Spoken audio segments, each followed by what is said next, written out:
성도 여러분 안녕하십니까? 오늘날 기독교에 두 그리스도가 존재합니다. 한쪽에는 우리와 같은 그리스도가 계시고 우리의 형제 되신 그리스도가 계십니다. 그러나 다른 쪽에는 우리와 다른 그리스도가 있는 것입니다. 우리의 모본이 될 수 없는 그리스도가 있는 것입니다. 그래서 수많은 사람들이 이 두 그리스도 사이에서 내가 어떤 그리스도를 믿고 섬겨야 할지 혼돈하고 있는 것입니다. 그래서 이번에 우리는 성육신에 대한 말씀을 살펴보려고 합니다. 사랑하는 형제 자매 여러분, 성육신 진리는 중요합니다. 우리가 어떤 예수를 믿는가를 결정하는 중요한 진리가 이것입니다. 성령께서 이번 기회에 저와 여러분에게 사람의 아들 인자가 누구인지 보여주시길 간절히 바랍니다.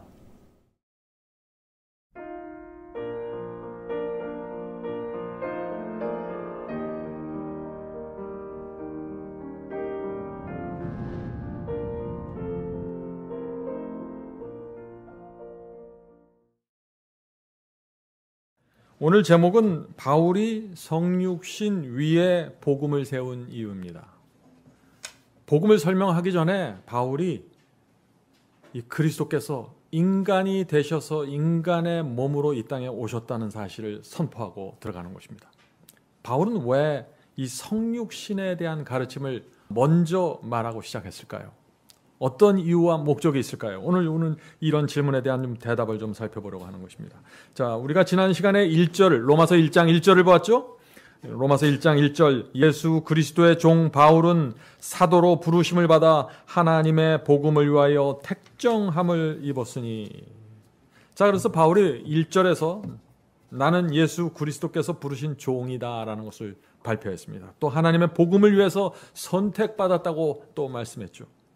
그리고 나서 2절과 3절을 얘기하는데 바울이 여기서 무엇을 말할까요?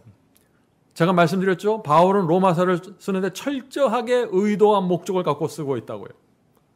이 2절과 3절도 철저하게 계산된 절이라는 것을 제가 말씀드리고 싶은 것입니다.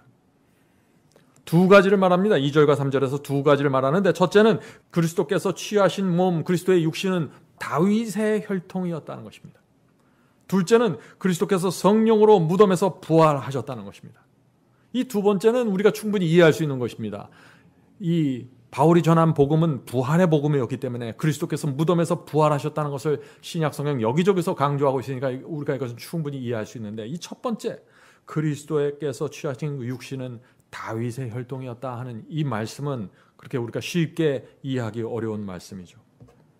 왜 바울은 로마서에서 복음을 설명하기 전에 그 2절, 3절에서 성육신에 대해서 말할까요? 왜냐하면 복음을 세우기 전에 먼저 이 성육신에 대한 진리를 세우기 원했던 것입니다. 자, 그 말씀을 이제 읽어보도록 하겠습니다. 2절입니다. 로마서 1장 2절. 이 복음은 하나님께서 주신 복음을 말하는 것이죠. 이 복음은 하나님이 선지자들로 말미암아 그의 아들에게 관하여 성경에 미리 약속하신 것이라. 지금 바울이 로마 교회 교인들에게 무엇을 말하고 있나요? 나사렛 예수는 수많은 선지자들이 구약 성경에서 예언해 놓은 바로 그분이야 라고 말하고 있는 것입니다. 나사렛 예수는 성경이 약속하고 있는 하나님의 아들이라는 것을 먼저 분명하게 말하고 시작하는 것이죠. 자, 3절 보겠습니다. 로마서 1장 3절. 이 아들로 말하면 육신으로는 다윗의 혈통으로 나셨고, 그렇죠? 다윗의 혈통으로 나셨고, 성결의 영으로는, 성령으로는 죽은 자 가운데서 부활하여 능력으로 하나님의 아들로 인정되셨으니 곧 우리 주 예수 그리스도시니라. 성도 여러분, 지금 바울이 그리스도를 어떻게 설명했습니까? 육신으로는 다윗의 혈통으로 나셨지만 성령으로 부활하신 그분은 하나님의 아들이라는 것입니다. 다시 말해서 그리스도는 하나님의 아들이고 무덤에서 부활했지만 성령의 능력으로 부활했지만 그분은 다윗의 혈통으로 오셨다. 우리와 같은 인간이라 하는 것입니다. 자, 우리가 좀 이것을 이해해야 됩니다. 바울이 복음을 설명하는 순서와 방법이 바로 이것입니다. 이 그리스도께서 다윗의 혈통에서 태어나셨다 하는 것이 무슨 뜻일까요? 두 가지 의미가 있습니다. 첫째는 예수께서 다윗의 혈통으로 태어났다 하는 것은 메시아의 족보에 대한 구약 성경의 예언을 정확히 성취시키면서 이 땅에 오셨다는 것이죠. 성경은 여러 곳에서 이 메시아가 다윗의 혈통으로 온다는 것을 말하고 있기 때문에 유대인들에게서 다윗의 혈통으로 왔다는 것은 메시아를 의미하는 것입니다. 나사렛 예수는 틀림없이 메시아라는 사실을 이제 못 받고 들어가는 것입니다. 두 번째는 다윗의 혈통으로 나셨다는 의미는 하나님의 아들이 인간의 몸으로 이 땅에 오셨다는 사실을 말하는 것입니다.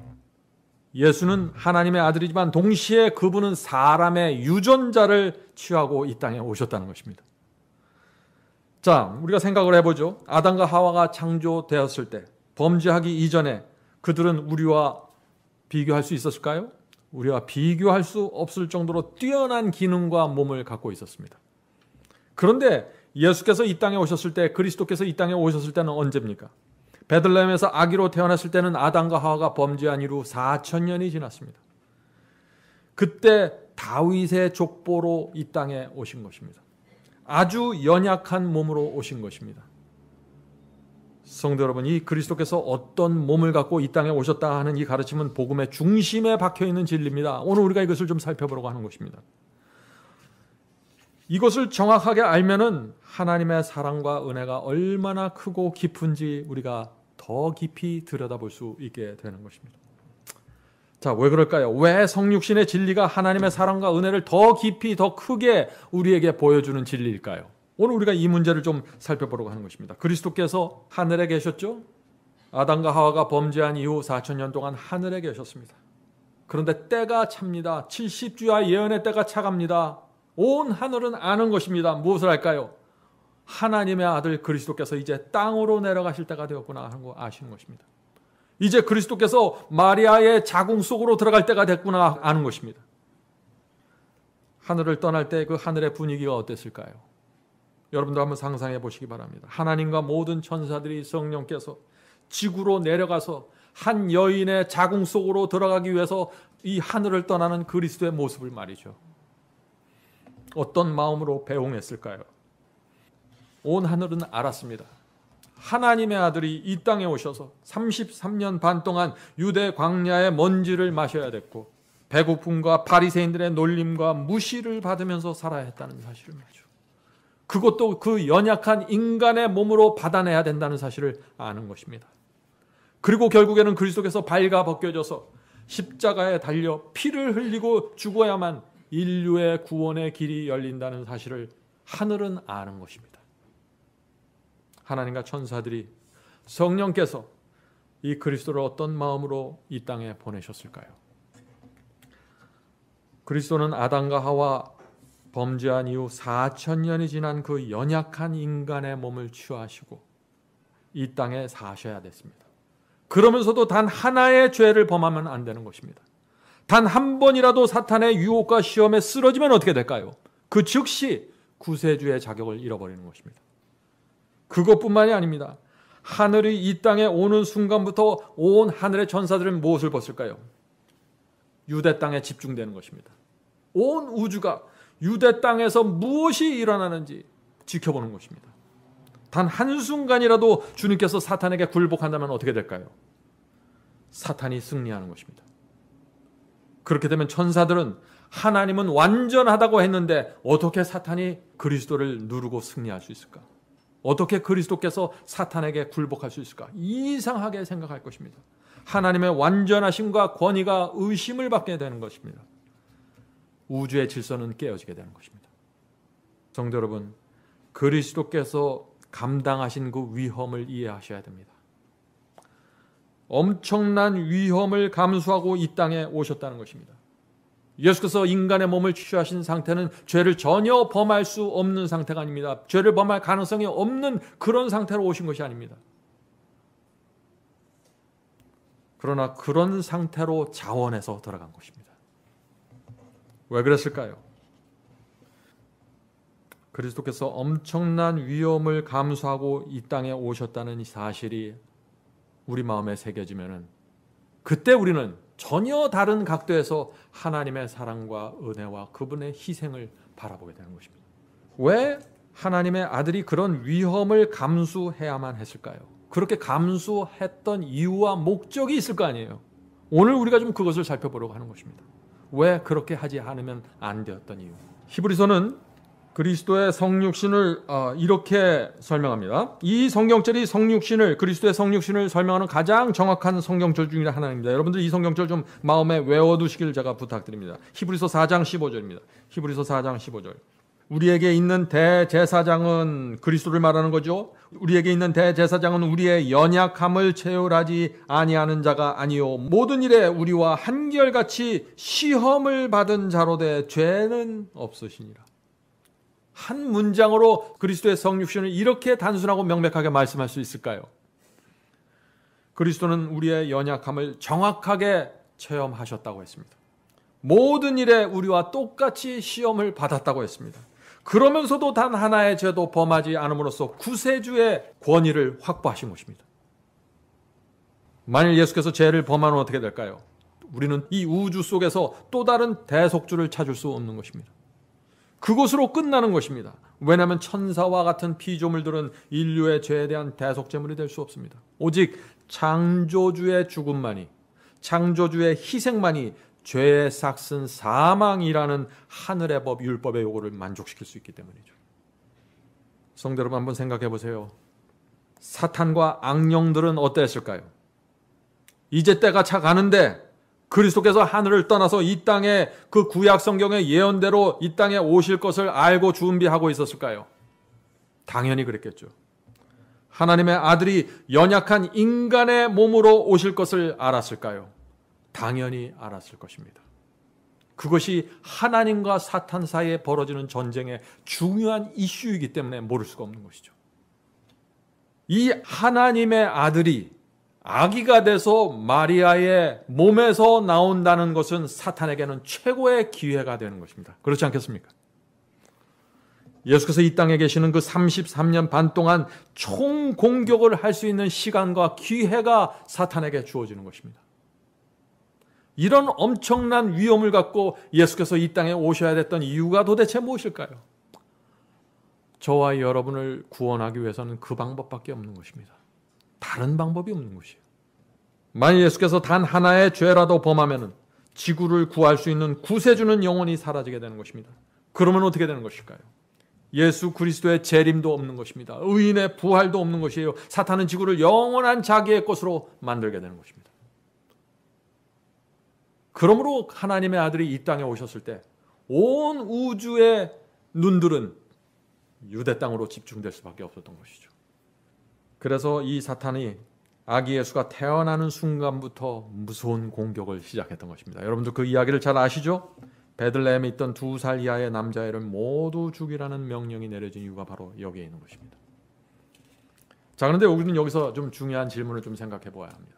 바울은 로마서 복음을 시작하는 1장 처음부터 왜 그리스도께서 다윗의 혈통으로 오셨다는 점을 강조하는가, 지목했는가 하는 것을 좀 생각해 보는 거죠. 그리스도께서 우리와 같은 육신으로 오셨다는 사실을 말하고 싶었던 것이죠. 자, 성경이 그리스도의 성육신에 대해서 무엇이라고 얘기하고 있는지 우리가 좀 살펴볼 필요가 있는 것입니다. 그래서 히브리서 2장 14절 그리고 16절부터 18절을 킹 제임스 성경으로 좀 읽어보도록 하겠습니다. 14절입니다. 자녀들이 피와 살을 나누는 것 같이 그 역시 그리스도 역시 같은 모양으로 동일한 것을 함께 나누는 자가 되심은. 자, 이 말씀이 무슨 뜻인가요? 자녀들이 부모의 살과 피를 나누어 받는 것처럼 그리스도도 우리와 같은 피와 살을 나누어 받았다는 이 말씀. 자, 이 말씀이 무슨 뜻입니까? 그 뒤에 계속해서 이어집니다. 진실로 그분께서는 자기 위에 천사의 본성을 취하지 아니하시고, 예수께서는 이 땅에 천사의 본성을 갖고 오지 않았던 것이죠. 천사들의 본성을 취하지 아니하시고 자기 위에 아브라함의 씨를 취하셨도다. 자, 예수께서 아브라함의 씨를 취하셨다 했는데 이 말씀이 무슨 뜻입니까? 아브라함의 혈통, 아브라함의 유전자를 취하셨다는 것이죠. 요새 말로 말하면. 로마서에서는 다윗의 혈통을 취했다고 했는데 지금 히브리서에는 아브라함의 씨를 받았다고 지금 말하고 있는 것입니다. 다 동일한 의미죠. 성도 여러분, 왜 성경은 예수께서 그리스도께서 우리와 같은 인간의 혈통으로 오셨다는 사실을 왜 이렇게 강조할까요? 그 이유와 목적이 중요하다 하는 것입니다. 자, 17절 보겠습니다. 17절. 그러므로 저가 범사에, 자, 범사는 뭔가요? In everything입니다. 모든 일에 형제들과 같이 되심이 마땅하도다. 하나님의 아들이 이 땅에 오셨는데 형제들과 모든 일에 같이 되었다고, 그런 인간으로 오셨다는 것입니다. 다시 말해서 우리와 같은 육신을 취하셨다는 것이죠. 왜 우리와 같은 육신을 취하셨을까요? 이제 질문에 대한 대답을 이제 제가 드리겠습니다. 우리의 모본이 되기 위해서 그렇게 하셨던 것입니다. 저와 여러분에게 이렇게 죄를 이기고 이렇게 유혹이 오면 이렇게 대항하는 거야 라는 걸 보여주기 위해서 예수께서 우리의 모본으로 우리의 육신을 갖고 오셨다 하는 것입니다. 얼마나 감사합니까? 그래서 여러분이 시험과 유혹을 받을 때마다 그리스도를 생각할 수 있는 것입니다. 그리스도께서 내 입장이었다면 어떻게 하셨을까? 그렇게 생각할 수 있다는 것입니다. 다시 말해서 예수께서 죄와 유혹에 싸우는 데 있어서 우리보다 유리한 입장에서 싸우지 않았다는 것입니다. 성도 여러분, 예수께서 우리와 같은 몸, 우리와 같은 입장에서 죄와 싸우셨다는 것이 왜 중요할까요? 만일 예수께서 우리와 다른 몸을 갖고 있고 우리보다 유리한 입장에서 죄와 싸우셨다면 어떻게 될까요? 우리는 더 이상 예수님을 바라볼 필요가 없는 것이죠. 모본으로서 말이죠. 예수께서 우리의 모본이 아니라면 우리는 그분의 발자취를 따라가려고 할 필요도 없는 것입니다. 죄와 유혹을 대항하기 위해서 투쟁할 필요도 없는 것입니다. 누구든지 나를 따르려거든 자기를 부인하고 십자가를 매라는 이 주님의 말씀도 전혀 의미가 없고 가치가 없는 말씀으로 전락이 되어버리는 것이죠. 문제가 이제 무엇인지 보이십니까? 성경 전체가 흔들리게 되는 것입니다. 17절 보겠습니다. 17절. 왜냐하면 이는 하나님의 일에 자비하고 충성된 대제사장이 돼요. 예수께서 왜 모든 일에 형제들과 같이 되셔서 인간이 되셨냐 하면은 그 이유가 뭐예요? 모든 일에 자비롭고 충성된 대제사장이 되기 위해서.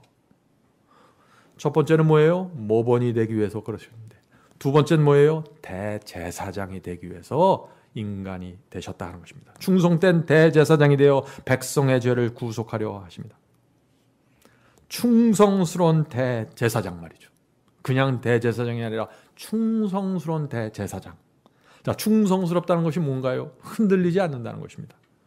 예수께서 우리의 시험과 고통을 우리 입장에서 당해보았기 때문에 사탄이 죄를 용서받은, 죄를 고백하는 의인들을, 사람들을 그렇게 고소하고 공격해도 예수께서는 충성스럽게 우리를 위해서 변호해 주신다는 것입니다. 성도 여러분, 이게 얼마나 큰 복음입니까? 예수께서 충성스러운 대제사장이 되기 위해서 우리와 같은 육신으로 오셨다 하는 이 성육신의 진리는 굉장히 중요한 것이죠. 예수께서 우리와 같이 오셔야만 하늘에서 대제사장으로 봉사하시는 사역이 아주 분명해지는 것입니다.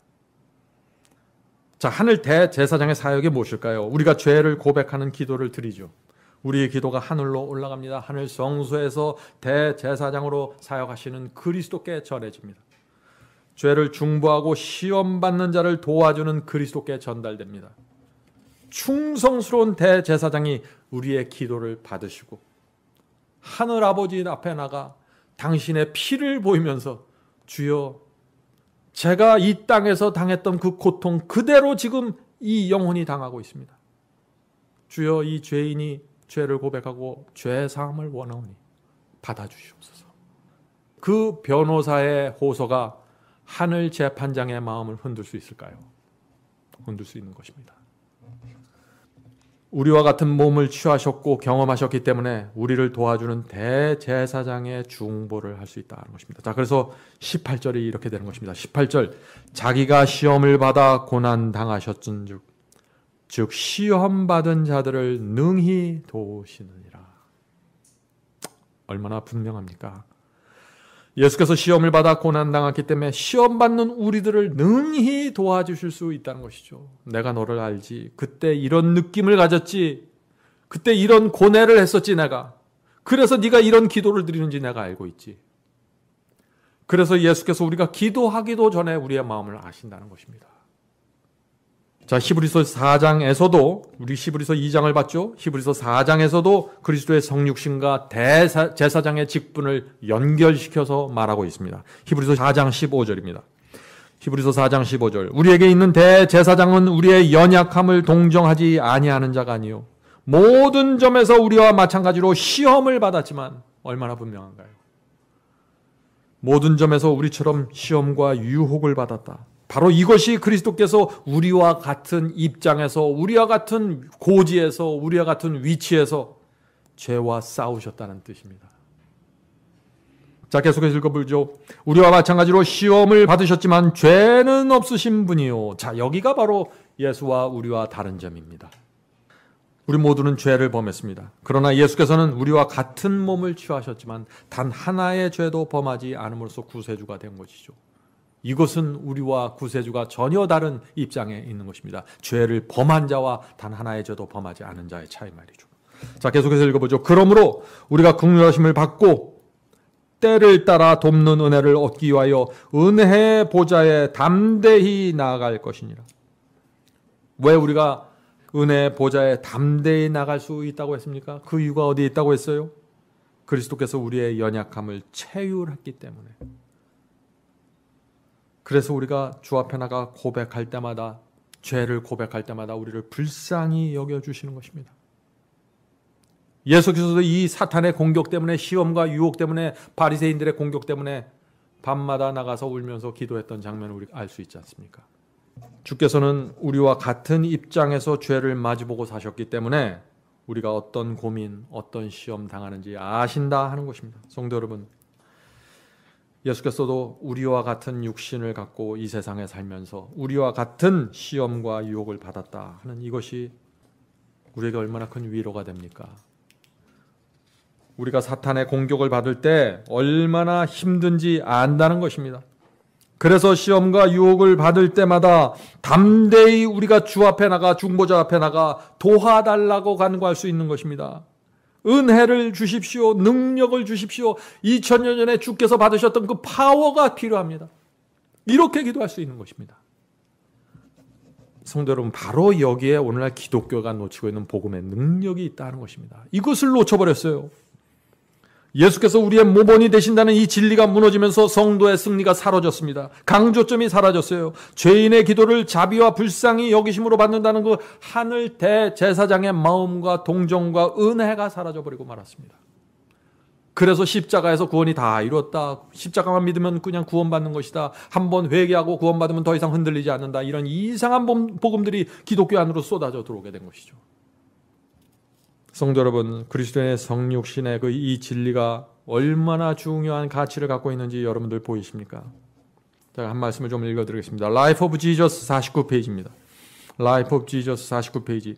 아담이 에덴에서 죄를 짓지 않았을 때라도 하나님의 아들이 인성을 취하시는 것은 거의 무한한 굴욕이 되었을 것이다. 자, 이 말씀이 무슨 뜻입니까?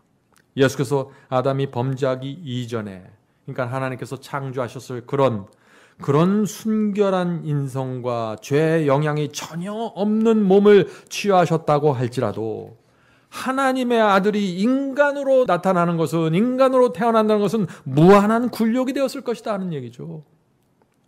그런데 계속해서 읽어보죠. 그런데 예수께서는 인류가 4000년간 죄로 말미암아 연약하여진 때에 인성을 취하셨다. 사람의 몸을 취하셨다는 것입니다. 예수께서는 아담의 모든 자녀들과 같이 유전 법칙이 끼쳐온 결과를 받으셨다. 그래서 제가 다윗의 유전자를 받으셨다는 표현을 쓰는 것입니다.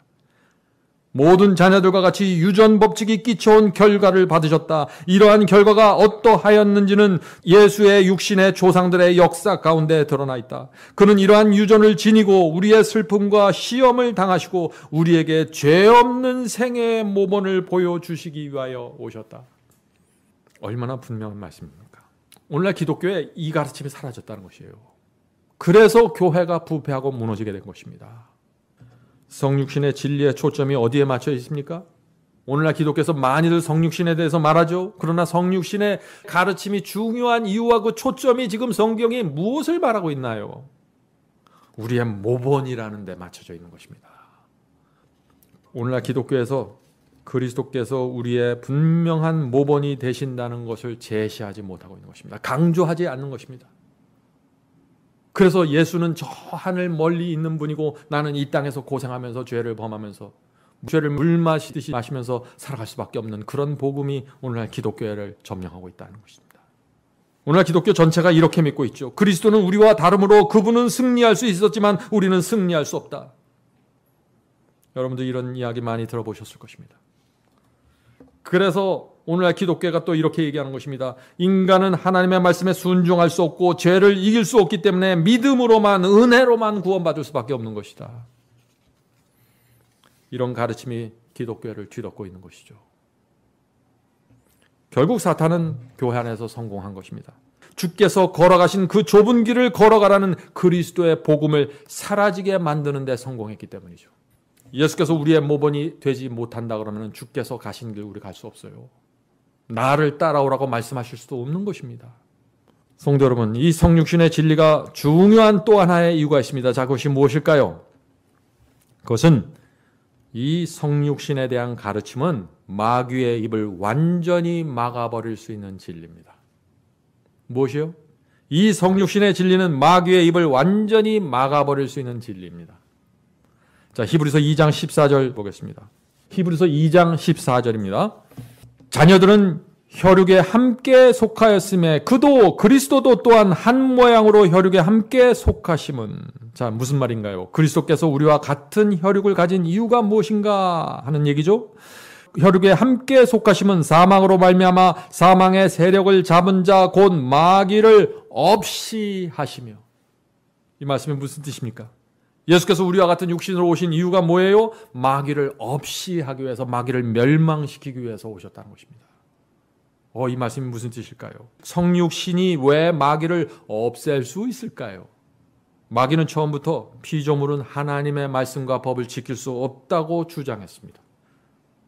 그래서 자기도 하나님의 말씀 있는 그대로 따라갈 수 없다고 주장하는 것입니다. 마귀는 이렇게 주장하는 것입니다. 하나님, 나도 피조물인데 하나님의 말씀에 순종할 수 없습니다. 그래서 아담과 하와도 피조물이기 때문에 순종하지 못했던 것입니다. 그리고 아담과 하와의 수많은 자손들이 하나님의 말씀과 계명에 순종하지 못한 것입니다. 지금 사탄이 뭘 얘기하는 것이에요? 이런 죄의 역사는 내 책임이 아니라 하나님의 책임이라고 지금 얘기하고 있는 거예요. 계속 읽어보죠. 그러므로 문제는 율법을 만드신 하나님께 있는 것이지 나와 사람들에게 있는 것이 아닙니다. 하나님께서 법을 잘못 만드신 것이 이 모든 문제의 원인입니다. 이것이 사탄의 고소였습니다. 이 주장을 막으려면 어떻게 해야 돼요? 그래서 오늘 바울이 복음을 시작하면서 그리스도께서 다윗의 혈통으로 오셨다고 먼저 선포하는 것입니다. 사탄의 이런 주장과 기만을 드러내기 위해서 예수께서 우리와 같은 육신을 취하시고 이 땅에 오심으로써 온 우주를 향해서 이 육신을 가진 인간들도 죄를 이길 수 있다는 증거를 제시해내야 되는 것이죠. 피조물이 하나님의 말씀과 계명에 순종할 수 있다는 사실을 예수께서 당신의 몸으로 증명해 보이셔야 되는 것입니다. 그러므로 그 몸은 어떤 몸이어야 돼요? 여러분과 저의 몸이어야 돼요. 다른 몸이면 안 돼요. 아무 의미가 없는 것입니다. 그래서 이 성육신을 통해서 마귀의 그 거짓말하는 입을 막으실 수 있다는 것입니다. 성도 여러분, 그러므로 누구든지 인간 피조물은 죄를 이길 수 없다 하는 이런 의심이 들 때마다 그분의 생애와 그리스도의 생애와 승리를 우리가 바라봐야 하는 것입니다. 혹시 여러분이 죄를 범했습니까? 즉시 나가서 우리의 연약함을 동정하시는 구세주, 대속주, 중보자, 대제사장 앞에 죄를 고하십시오. 우리의 고통과 연약함을 아시는 그분이 우리를 불쌍히 여기시고 죄를 받아주실 것입니다. 그러나 여러분이 유혹과 시험 앞에 서 있을 때, 마음이 흔들릴 때 나와 같은 입장에서 사셨던 그리스도를 바라보아야 한다는 것입니다. 그것이 바울이 전하는 지금 복음의 핵심이에요. 성경이 그리스도의 이 투쟁과 삶을 어떻게 말하는지 잘 들어보시기 바라요. 이 겟세마네 동산에서 예수께서 드리셨던 이 기도를 한번 보시기 바랍니다. 마태복음 26장 38절부터 39절입니다. 마태복음 26장 38절 39절. 이에 말씀하시되 내 마음이 심히 고민하여 죽게 되었습니다. 자, 이제 십자가로 가야 되는 것입니다. 겟세마네 동산입니다. 너무나 괴로운 것입니다. 인간이시기 때문에 괴로운 것이죠. 계속해서 읽어보죠. 너희는 여기 머물러 나와 함께 깨어있으라 하시고 조금 나가서 얼굴을 땅에 대시고 엎드려 기도하여 가로사대 내 아버지여 만일 할만하시거든 이 잔을 내게서 지나가게 하옵소서. 이 말씀이 무슨 뜻입니까? 예수님의 육신 속에서 올라오는 생각들은 십자가로 가고 싶지 않다는 것입니다. 예수께서 예수님의 몸속에서 올라오는 느낌과 감정은 가고 싶지 않다는 것입니다. 고난의 잔을 피하고 싶다는 것입니다. 그래서 이 잔을 내게 지나가게 하옵소서. 이런 기도를 하나님께 드리는 거예요. 하나님의 아들이. 지금 인간을 구하러 이 땅에 내려왔는데 무슨 얘기예요? 성육신이라는 얘기예요.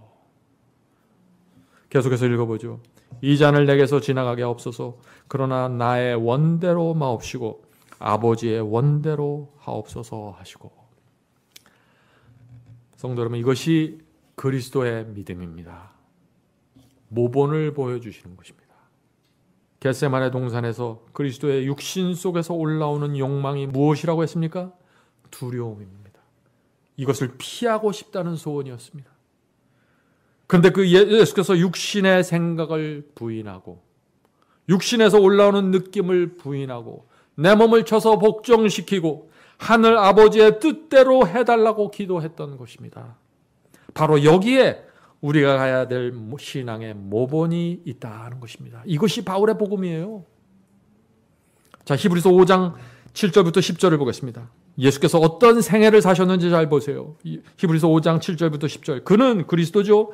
그리스도는 육체에 계실 때 자기를 죽음에서 능히 구원하실 이에게 심한 통곡과 눈물로 간구와 소원을 올렸고 그의 경외하심을 인하여 들으심을 얻었느니라. 성도 여러분, 이것이 인간 예수의 모습이었습니다. 오히려 우리보다도 더 간절하게 매달린 그리스도의 모습이 여기 나타나지 않습니까?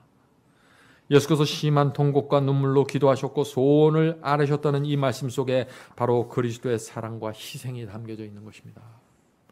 이렇게 하실 필요가 전혀 없는 분이 통곡과 눈물을 흘리면서 이 땅을 33년 동안 살았던 것입니다. 오늘날 많은 사람들이 십자가의 사랑과 희생을 얘기하죠. 십자가의 사랑과 희생은 단 몇 시간 동안 나타났던 것이에요. 그러나 그리스도께서 성육신 하셨다는 이 진리는 33년 동안 단 1초도 단 하루도 거침이 없이 넘어감이 없이 계속해서 지속되면서 우리에게 외치고 있는 것입니다. 하나님의 마음과 사랑과 은혜가 무엇이라는 사실을 우리가 보여주고 있는 것이죠. 우리가 걸어가야 할 그 길을 보여주기 위해서 우리와 같은 입장으로 내려오셔서 우리와 같은 몸을 갖고 사신 것입니다. 이것이 사랑이고 은혜입니다. 성육신에 대한 진리가 아니면은 우리가 어디서 이런 주님의 사랑과 은혜를 깨달을 수 있을까요? 자, 계속해서 읽겠습니다. 히브리서 5장 8절입니다. 그가 아들이시라도 받으신 고난으로 순종함을 배워서. 저는 제가 처음 이 말씀을 읽었을 때 이거 성경절 제대로 번역이 된 거야 하고 놀랐어요. 하나님의 아들인데 고난을 통해서 순종을 배웠다는 게 이게 도대체 무슨 말씀이에요? 예수님의 순종은 로봇처럼 자동적이고 당연한 것이 아니었다는 것입니다. 고난을 통해서 순종을 배우셨어요. 모본입니다. 이 말씀 속에 그리스도의 고뇌가 담겨져 있는 것이에요. 이것이 그리스도의 사랑과 은혜가 아니면 무엇입니까? 성육신에 대한 진리 속에 하나님의 은혜와 사랑이 깊이 새겨져 있는 것입니다. 여러분들 이것을 놓치면 안 돼요. 은혜와 사랑은 십자가에만 있는 것이 아니에요. 많은 사람들이 그 십자가에 달렸던 몇 시간 속에 있는 그 그리스도의 육신적인 고통, 가시관, 손발에 박힌 못 이것만 생각하는데 그게 다가 아니에요. 그것보다 훨씬 더 크고 깊은 진리가 예수님의 생애 속에 담겨져 있는 것입니다. 그리스도의 생애 하루하루가 은혜였고 희생이었고 사랑을 외치고 있는 것이죠. 성육신에 대한 진리를 알아야 예수님의 생애가 보이는 것입니다. 자, 계속해서 읽어보죠. 히브리서 5장 8절입니다. 그가 아들이시라도 받으신 고난으로 순종함을 배워서 온전하게 되었은즉 자기를 순종하는 모든 자에게 영원한 구원의 근원이 되시고 하나님께 멜기세덱의 반차를 쫓은 대제사장이라 칭하심을 받았느니라. 성도 여러분, 주께서 하늘 대제사장으로 칭함을 받을 수 있었던 이유와 근거가 어디예요? 성육신입니다. 이 예수께서 육신으로 이 땅에 오셔서 살아보셨기 때문에 우리가 기도할 때 우리가 하늘 대제사장 앞에 은혜의 보좌 앞에 담대히 나갈 수 있는 것입니다. 나가면서 여러분들 이렇게 생각하셔요. 하나님은 지금 내 고통을 아십니다. 하나님은 내 고민을 아십니다. 이 시험의 실체를 주께서는 아십니다. 이런 마음으로 기도드릴 때 그 기도가 하늘에 상달되는 것입니다. 그리스도의 마음과 내 마음이 하나로 연결되는 것이에요. 그래서 그리스도의 성육신은 황금줄과 같은 진리예요. 하늘과 땅을 연결하는 말이죠. 성도 여러분, 예수께서 왜 아기로 태어나서 이 땅에 오셔야만 했을까요? 예수께서 우리의 모본이 되실 필요가 없었다면 성인으로 33살 된 성인으로 남자로 오셔서 이 땅에 잠깐 십자가에 매달렸다가 무덤 속에 들어갔다가 3일 만에 부활해서 하늘로 올라가면 되는데, 그렇게 하셔도 우리 죄를 속하게 한 완전한 대속 제물이 될 수 있는 것입니다. 십자가에서 대속 제물이 이루어졌기 때문에. 그런데 아기 예수로 태어나셨어요. 33년 반 동안 인간으로 사셨습니다. 왜 아기로부터 어른으로 성장하는 모든 과정을 예수께서 보여주셔야만 했을까요? 당신을 따르는 성도들에게, 좁은 길을 통해서 나를 쫓아오는 성도들에게, 그리스도를 쫓아오는 성도들에게 모본을 보여주기 원하신 것입니다. 그리고 두 번째 목적은 하늘 성소의 대제사장으로서 성도들의 기도의 의미와 아픔을 이해하기 위해서, 그들을 위로하기 위해서 성육신 하셨다는 것입니다. 우리가 이런 사랑과 희생을 이해할 수 있을까요? 만일 우리가 이것을 이해할 수 있고 조금이라도 느낄 수 있다면 우리는 전혀 다른 그리스도인으로 살아가게 될 것이다 하는 것입니다. 피조물은 순종할 수 없다는 이 사탄의 주장을 무너뜨리기 위해서 인간이 되셨다는 것입니다. 33년 동안 사셨던 것입니다.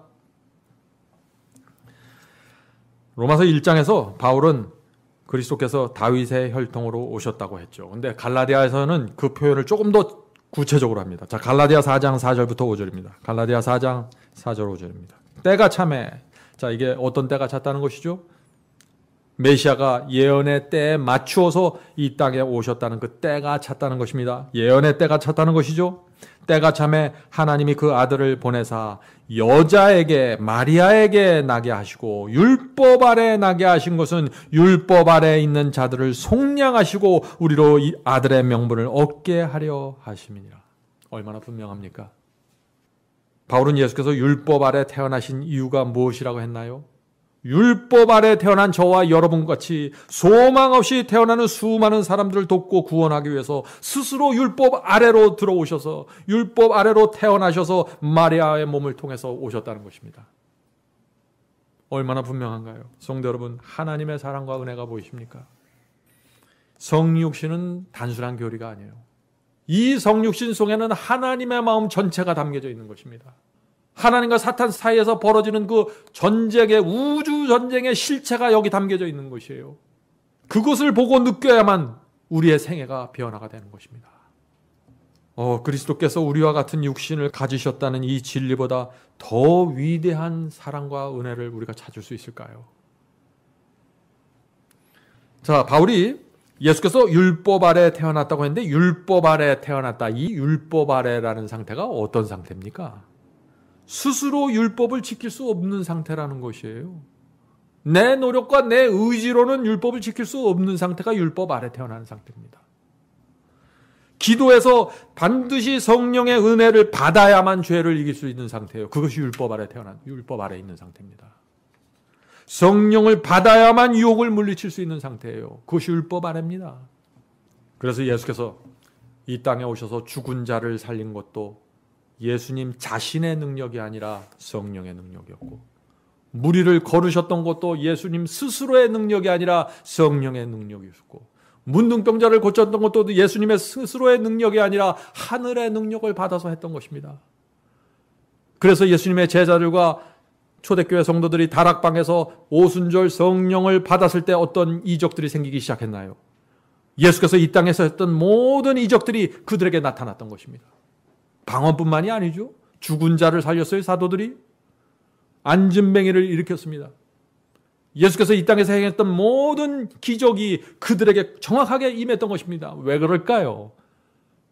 그런 능력이 예수 스스로에게서 나오지 않았던 증거가 바로 거기에 있는 것입니다. 하늘의 능력을 받아서 했다는 것이죠.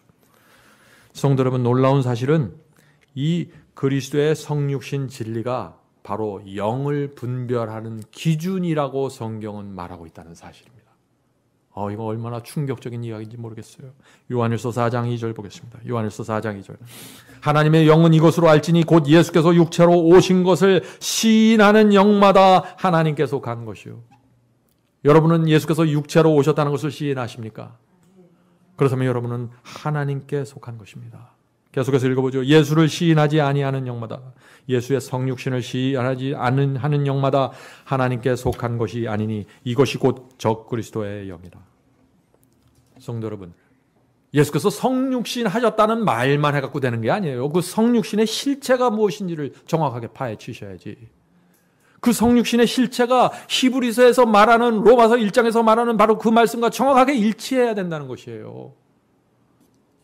예수께서 육체로 오신 것을 시인하지 않은 영은 하나님께 속하지 않고 적그리스도의 영이다 하는 이 말씀은 얼마나 강력한 말씀입니까? 왜 사도 요한이 이런 엄청나게 강력한 표현을 지금 이 주제에 대고 적용하고 있을까요?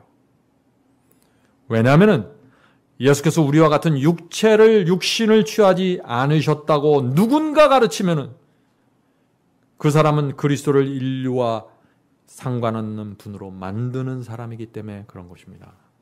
예수의 몸과 우리 몸이 다르다고 말하는 것은 그 사람이 아무리 성육신이라는 그 교리적인 단어를 사용할지라도 아무 의미가 없다는 것이에요. 예수님의 몸과 우리 몸이 다르면 그분은 우리의 모본이 전혀 될 수 없는 것이다. 그죠? 그렇게 되면 하나님의 아들이 이 땅에 아기로 태어난 이유와 목적도 영원히 사라지는 것입니다. 사탄의 입을 막을 수도 없는 것이에요. 그래서 사탄이 중세기부터 천주교회를 통해서 이 성육신 진리를 무너뜨렸다는 것이 아닙니까? 제가 두 복음의 충돌에서 이 문제를 자세하게 말씀드렸죠. 역사적으로. 자, 요한에서 7절에도 그 말씀이 있습니다. 요한에서 7절입니다. 미혹하는 자가 세상에 많이 나왔으니. 자, 미혹하는 자가 세상에 많이 나왔다고 했는데 어떤 사람들일까요? 계속해서 읽어보죠. 미혹하는 자가 세상에 많이 나왔나니 이는 예수 그리스도께서 육체로 임하심을 부인하는 자라. 이것이 미혹하는 자요 적그리스도니. 자, 이것보다 어떻게 분명하게 말할 수 있어요? 예수께서 육체로 임하셨다. 예수께서 우리와 같은 몸을 취하셨다. 이것을 부인하거나 인정하지 않는 어떤 가르침도 다 적그리스도의 영이라는 것입니다. 이미 사도 요한의 시대에 예수님은 우리와 다른 몸을 갖고 오셨다고 가르치는 미혹하는 영들이 있었다고 지금 경고하는 것이죠. 사도 시대에 나타났던 그 미혹하는 영이 중세기 천주교에 나타나서 그리스도의 육신을 우리와 전혀 다른 육신으로 만들어버렸습니다. 그리고 그 미혹하는 영이 말세 기독교 전체에 나타나서 지금 그리스도께서 우리의 모본이 되지 못하게 막고 있는 것입니다. 그리스도께서 충성스러운 대제사장이 되지 못하게 막고 있는 것입니다. 우리가 그것을 보지 못하게 막고 있는 것이에요. 성도 여러분, 미혹하는 영의 움직임 보이십니까? 성도 여러분, 바울은 로마서에서 그리스도를 우리의 맏형이라고 소개하고 있는 것입니다. 로마서 8장 29절에 있습니다. 로마서 8장 29절입니다. 이는 그리스도로 하여금 많은 형제 중에 맏아들이 되게 하려 하심이니라. 예수께서 맏아들이고 우리는 그 동생들이라는 얘기죠. 그리스도는 하나님으로서 죄를 이긴 것이 아니라 우리의 맏형으로 죄를 이겼다는 것입니다. 우리의 맏형 때문에, 맏형이 되어주셨기 때문에 우리에게 승리할 수 있는 복음이 주어지게 되었다는 것입니다. 여러분들 아멘 하시겠습니까? 성육신의 이 가르침을 다룰 때 우리가 한 가지 좀 짚고 넘어가야 될 문제가 있습니다. 많은 사람들이 오해를 하기 때문에 제가 이걸 짚고 넘어가는 것입니다. 예수께서 취하신 육신은 틀림없이 우리와 같은 육신입니다. 그런데 예수께서는 성령으로 잉태하셨다고 했죠. 우리가 이 사실을 좀 놓치면 안 됩니다. 성령으로 잉태하셨어요. 그래서 그리스도의 마음은 하늘의 거룩한 마음이었습니다. 어떤 분들은 예수께서 우리와 같은 육신을 취하시며 그 마음도 죄로 오염되었다라고 말하는데 그것은 잘못된 생각입니다. 오해죠, 그거는. 예수님의 마음은 죄의 오염과 얼룩이 없는 순결한 마음이었습니다. 죄를 경험해 본 적이 없습니다.